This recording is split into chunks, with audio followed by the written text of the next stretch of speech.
તમારો એકલાનો હક નથી, અમારો પણ હક છે. તમે મારા પપ્પા છો, તમે મારા ભાઈ છો, તમે મારા કાકા છો, એટલે તમારે આજથી વ્યસન છોડવું પડશે. કેમ કે તમારો હક એકલાનો નથી. આ રીતે કહીને પણ તમે વ્યસન છોડાવી શકો છો. હવે બીજી બધી આપણે કે એક દારૂ પીવાથી અને તમાકુ ખાઓ, બીડી પીઓ તો લોકો શું કહે, આ શું તારો કાકો ને તારો ભાઈ ને કે આખો દાડો તમાકુ મોઢામાં નાખ કરે, કેવો લાગે છે? એના દોસ્ત તો જો કેવા લાગે છે, બરાબર? હાથ પીડા અને કાલ કેન્સરના ભાઈ બીમાર પડે એટલે ખર્ચા થાય. સાહેબે ના કીધું ખર્ચા થાય ને પૈસા ન થાય, બરાબર? એ પણ તમે કહી શકો.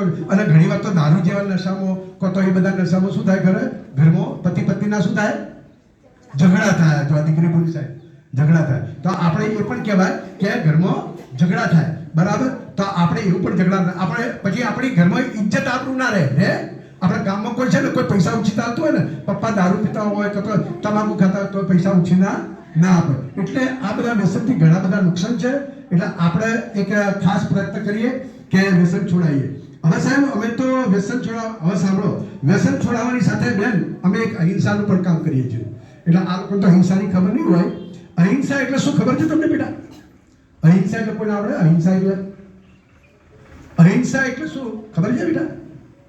ખબર હોત કે અહિંસા એટલે આપણાથી કોઈ મરી ના જાય, નુકસાન ના થાય, બરાબર? એવું અહિંસાનું કામ કરીએ છીએ.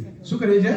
આપણાથી કોઈનું મોત ના થાય એને અહિંસા કહેવાય. એટલે હવે જેવા સાહેબ અમે છે ને, વિષ્ણુભાઈ સાહેબ, અમે બંને છે ને ગાડી ચલાવીએ, એક્ટિવા ચલાવીએ, બાઇક ચલાવીએ.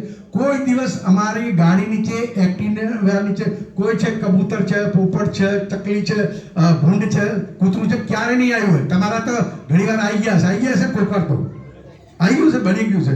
પણ સાહેબ આપણે આવ્યું છે કોઈ દાડો સાહેબ? અમારા તો અમે ચલાવીને કીડી નહીં આવતી અમારા ટાયર નીચે. સાહેબ તમે માનો છો?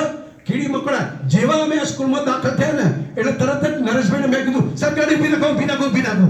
આ તમારી ગાડી અહીંયાની જ વાત કરું સ્કૂલ પર. એટલે જોક્સ છો, મજા આવશે. પાછું પહેલાથી હસવું તો હસી લગો, બરાબર? જેવા અંદર આવ્યા ને એટલે તરત મેં કીધું, સાહેબ ઊભી નાખો. એટલે કે સાહેબ કે શું થયું? મેં કીધું નીચે કીડી છે, બરાબર? એટલે કીડીને શું કર્યું? મેં સાહેબ કીડીને મેં હાથમાં લીધી. આ ત્યાં કીડીને મેં વચ્ચે હાથમાં લીધી અને ક્યાં રાખી મેં ખબર છે? કીડીને અહીંયા સેન્ટર પર રાખી સાહેબ. કીડીને અહીંયા સેન્ટર પર રાખી અને કહ્યું કે આજે પછી કીડીએ શું કર્યું ખબર છે? કે મુકેશભાઈ સાહેબ, નરેશભાઈ સાહેબ, તમારો ખૂબ ખૂબ આભાર. કેમ કે આજે તમે મારો જીવ બચાવ્યો. મેં તો બેટા અમે તો બધા અત્યારથી જીવ બચાવ્યા, તારો તો શું છે? ના કે આજે દારૂશાળામાં